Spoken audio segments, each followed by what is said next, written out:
Hello and welcome back to my channel, The Rugby Guru. Thank you for tuning in. And today we have a very special guest with us in the studio, none other than former Sharks and new Bulls utility back, Boeta Chamberlain. Boeta, welcome to my channel. Yeah, thank you so much for having me. Yeah, it's been a crazy 5-year ride with the Sharks, which started back in 2019 and now officially came to an end against the Bulls in Durban. In this Yeah, 5 years at the Sharks, could you perhaps highlight a couple of moments that stood out for you as a player? yeah. First one probably has to be the under 19 Currie Cup win, 2018. Um, to start your career like that straight out of school, um, I don't think anyone could have asked for anything better. Um, and then making my Currie Cup debut in Joburg against the Lions, Super Rugby debut against the Hurricanes. Um, Probably the most memorable feeling that I've experienced the Sharks is probably when we played Heineken Cup last season and beat the Harlequins here at home. I think that was a very special moment for me. Yeah. The All right, so let's jump on to the wagon of the last 5 years. The coaching structures changed quite a bit at the Sharks during that time period, and you guys had Sean Everett, and you did particularly well under Sean Everett, and then in came Neil Powell, and then later John Plumtree. How did that impact your career as a player at the Sharks? Yeah, it's difficult to because I mean every coach always wants to bring something new into the structure. So yeah, you just get used to one coach, his style of playing, and then yeah, new one comes in, he changes a bit of things around, does one or two things differently, and you have to adjust to that again. So it's almost you never settled. You always like, okay, what's going to happen now? What's next? What's new? What do we have to learn again? Um, and it's things that I would say not typically have to learn new, but you get so used to one certain structure and one certain coach. Now a different one comes in, and your style might differ by one or two small things. But if you were used to one coach for 2 3 years, and then that one two small changes actually has a big impact on you. Yeah, I can imagine. So, out of the three coaches, who would you say did you enjoy playing rugby the most under? I know it's a difficult Uh, question. yeah, you're putting me on the spot here. It's all three are different. Sean saw the ability and potential in me to give me my start, to give me the first taste of senior rugby. Um, Neil, yeah, me and him got along very well from the word go. He's someone that believed in me from the word go. He knew that he could push on my button whenever he needed something on the field. And with Plum coming in, yeah, we it's always like I said, it's a new coach again. So yeah, me and me and Plum got along very well. But I mean, at the end of the day, it's a business decision.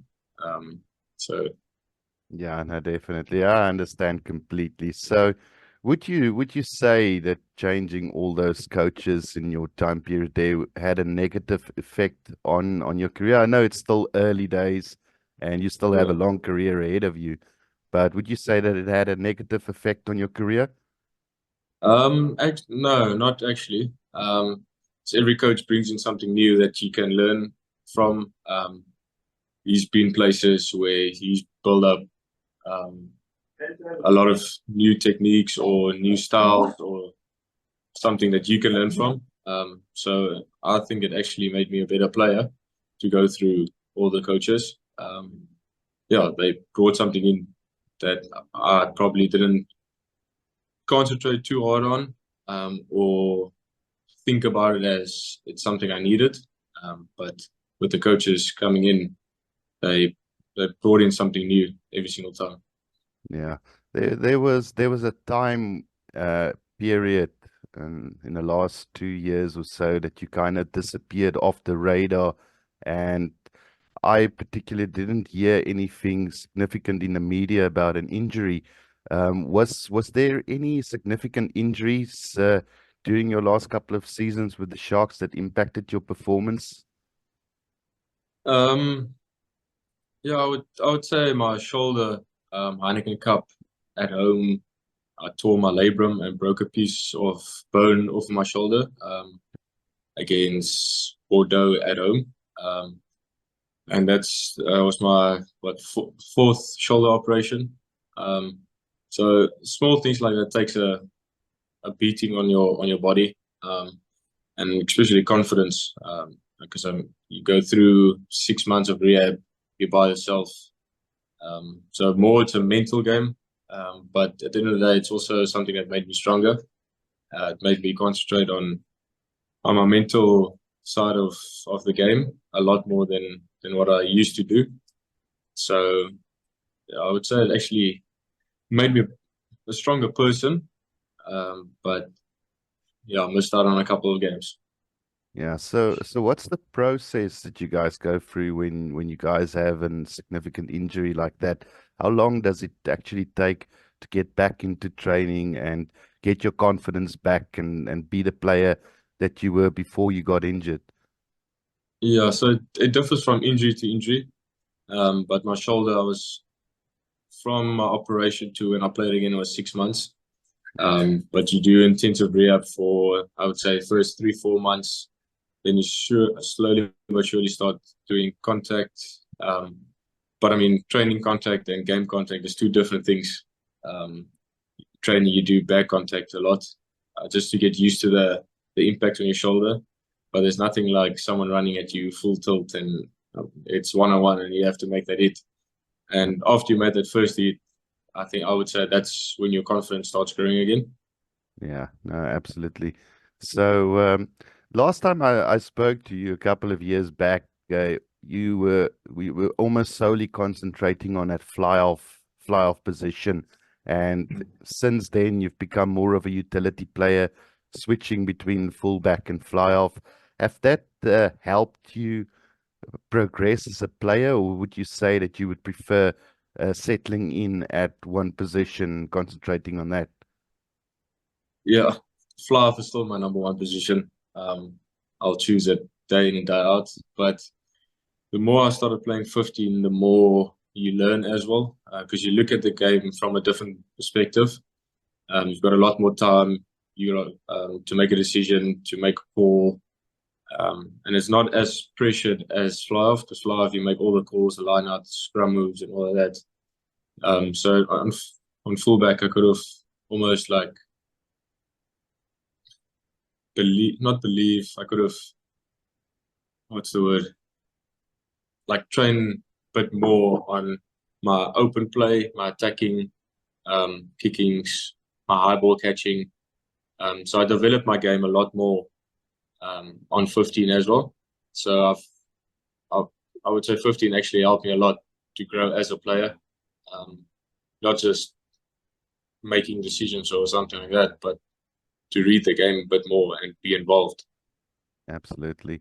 Tell me, with all the rugby that's been played lately and so on, with all the rotation policies that's in place at the teams, does that have a positive or negative effect on you guys? Because you would say play three good games, and then you suddenly get rested, and then you come back after that week's rest, and you perhaps don't have as good game as you had that previous three games. Would you say that has a kind of an impact on you guys lately? Yeah, the rotation is something that I still need to get used to. Because for me personally, I take 4 or 5 games to settle into my position. So it's almost like a momentum breaker. Yeah, But it's also on how you train and how you prepare and how you look at it. Because I mean, you can train flip and well during the week, and then have 1 or 2 bad decisions at crucial times in the game.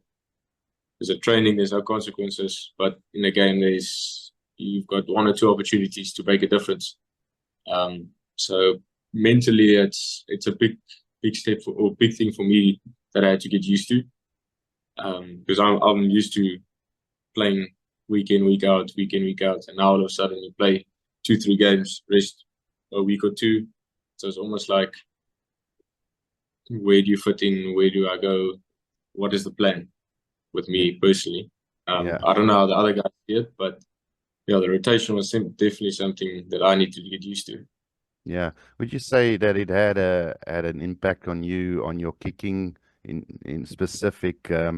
I've known you as being cool, calm, and collective under those pressure kicks, and obviously with momentum also playing a role. The Sharks obviously didn't Yeah. have the greatest season, and there was a couple of kicks that might have won the game for the Sharks at the end.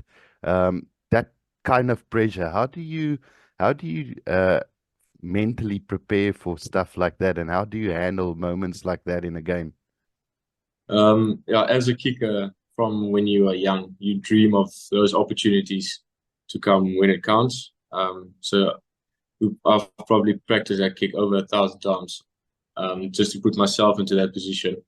And yeah, unfortunately, on the day, it didn't go in my favor. But both the kicks that I missed, I probably struck the ball the best I've struck in very long. So it's not a big thing that I have to look at. It's small technical issues that I had to check out, especially the lineup of the ball.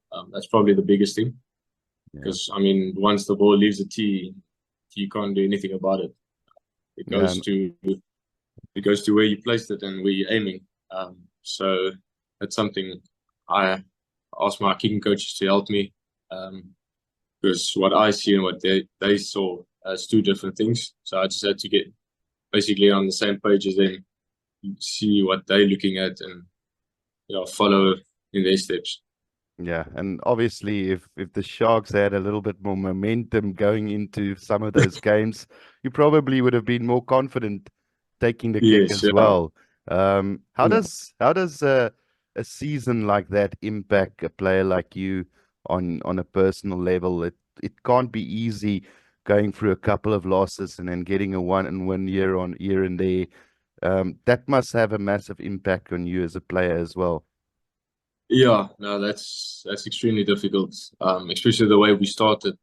We lost, I think, 5 or 6 on the trot. And I don't think a lot of the guys in the team has ever been part of something like that. So it's new grounds for us to get used to. Just the bounce of the ball didn't go our way. So it's something for me. I had to almost sit back and watch the picture from far away and see okay, what can I do different? What can I bring to the table maybe to help in a certain way? Because I've never been in that situation where I've lost 6 games in a row. So mentally, you're like, okay, what do we do now? Or what do we look at? Where do we go now? So it was difficult.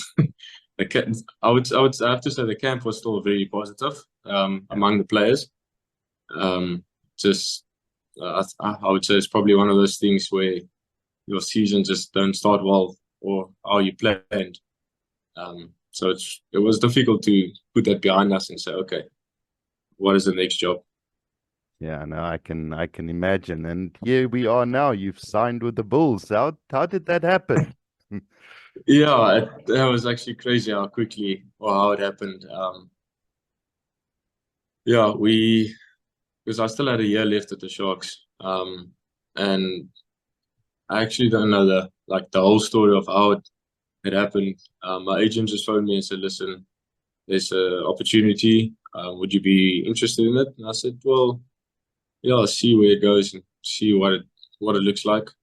Yeah. But from getting the news to signing, all happened in 1 week. So It's, it was it was quick. it's hectic, man. And at least now we know that the Curry Cup will actually take place this year. Do Yes. you see yourself establishing yourself at the Bulls during this competition? Yeah, no, 100%. There's no better way to start preparing yourself than actually playing the games, and being involved in that match day 23. Because, like I said earlier, training it's not as difficult as games, because games has consequences, and you have to make that right call at the right time under a pressure situation. And I think that's probably the best way to learn, is in that circumstances where you have to make a call to actually get you a win. Yeah, no, you got your fair share of competition for the fly-off berth and the fullback berth. You had it at the Yeah. Sharks with Kevin Bosch and Sia Masuku, Apalile Fassi. Now you're going to compete with guys like Willie Leroux and Devin Williams, Jaco van der Walt, and Chris Smith and Johan Goosen. Yes. How do you guys approach that kind of competition within the team? Does it make you guys stronger as players? And how do you Yeah. guys line up during the week? Yeah. It's always nice to train, knowing that I can't be too relaxed because there's someone knocking on the door behind you. So it forces you as a player to bring your A game from the word go. Because I mean, if you take it too relaxed and you just go through the motions, the system is gonna get rid of you very quickly. And it makes you stronger mentally and as a player to actually train how you want to play. So you take that confidence of training into the game. So it just makes you a better player as well. So tell me, what is your personal goals for the next phase of your career? Because you are actually entering a very critical phase of your playing career. What can we expect from you in the next couple of seasons? Yeah, so me personally, I've sat down with my mentor last week, discussed on how we're gonna approach it. Because I don't know any other team than the Sharks. I've arrived in Durban straight out of school. But for me, I'm just hungry again. Like I've got that desire of wanting to become something special and someone special. Um, and my dream of the green and gold hasn't gone anywhere. Um, I would actually say that the move now is actually fired a bit up for that dream.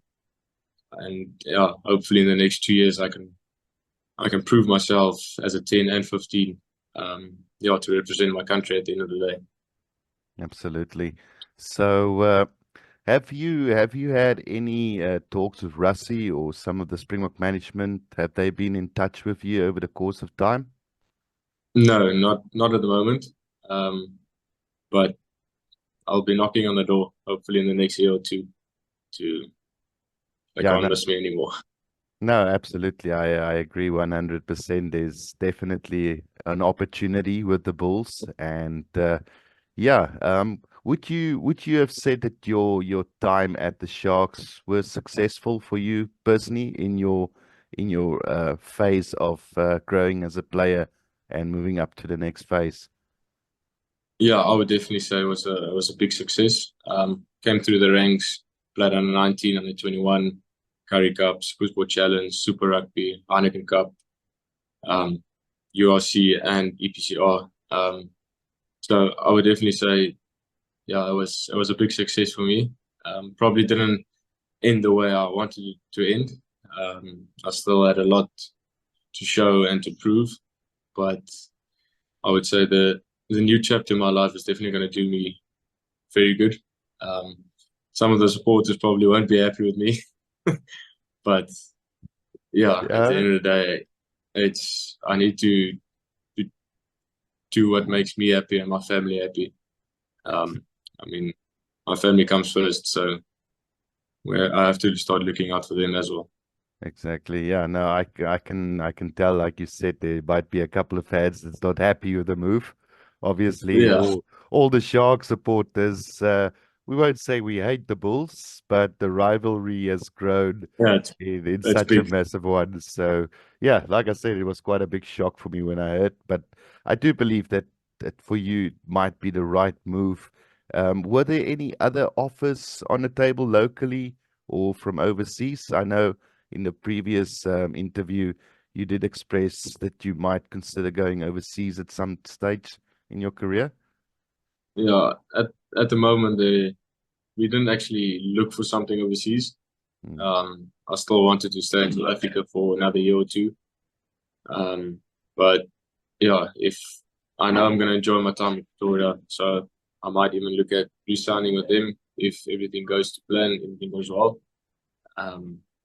Yeah, so it was only the Bulls that actually gave me something. Yeah. So going back to your playing style, I didn't ask you that last time. What would you consider is your X factor that you will bring to this Bulls side in the next couple of seasons? Um, as a fly off, I loved attacking the line. I love taking the ball flat, creating opportunities. X factors. um, People underestimate my speed sometimes. I probably underestimate my speed sometimes. So I think that plays a role as well. People don't think I'm that quick, so they give me the outside gap, and that's exactly what I want. If I can draw one or two defenders, I know there is a gap somewhere, and I'll I'll find it for my teammate. Well, I think you'll fit in perfectly at the Bulls, considering that they've had some really good drop goal specialists over the course of time. They had Boeta, they had Derek Ougaard. Maybe have Yeah, you next as the drop goal king of Loftus, because I know personally you love doing it, and we haven't yeah. seen you doing a lot of it lately. Have there been a change in the way that you approach your game plan? Or are we still going to see a couple of drop goals coming? No, you'll definitely see some happen. But yeah, I don't tend to look for them and plan it in advance. I tend to like goal line dropout. I'll stare at the poles before he kicks it, and if I feel comfortable, then I'll take the opportunity. But there has been plenty of times where I've looked at the opportunity but just didn't feel comfortable, Yeah, and there's no use of me actually trying it and letting my teammates down. So you'll definitely see some more, but it's all in the motion and on the day. If I feel good, then I'll definitely try it. absolutely. So there's one thing in particular that's very different from the Bulls and the Sharks is culture. At the Sharks, it was more of an English culture thing going at Durban. Now you're moving to Pretoria with the Afrikaans boys. Um, Yeah, you must be delighted with that. Um, just going into that culture, and how will that affect you as a player as well? yeah, no. Durban or the Sharks actually like 50% Afrikaans, 50% English. Hmm. So you still have to like consider, okay, some guys are English, so you have to speak English. And I'm gonna marry an English girlfriend or girl as well. So it's definitely gonna be something new for me to go back to Afrikaans, how I grew up and stuff. I'll probably still find myself talking English to someone and then like realize halfway through it like, okay, you can actually speak Afrikaans now. You're like Pretoria is properly Afrikaans. Yeah. So I'm looking forward to it just to express Afrikaans again and be myself again. Yeah, no, definitely. Well, that's going to bring an end to our interview for today. Thank you so much for joining us, Buta, and good luck to the future. And really hope that you click with the Bulls and Jake White can bring out the best in you as a player. And really looking forward to seeing more of those drop goals in the blue jersey then, if it's not in the Yeah, black. So yeah, no, thank yeah, you. thank you so Appreciate it. much for joining Always me nice on the to be on. channel. Yeah, no, always a pleasure to come on and chat to you guys or chat to you. Right, great. Guys, that's going to be the end of the interview. Thank you for tuning in this video. Hope you guys have a splendid day, and I will catch you guys in the next video. Until then, cheers for now.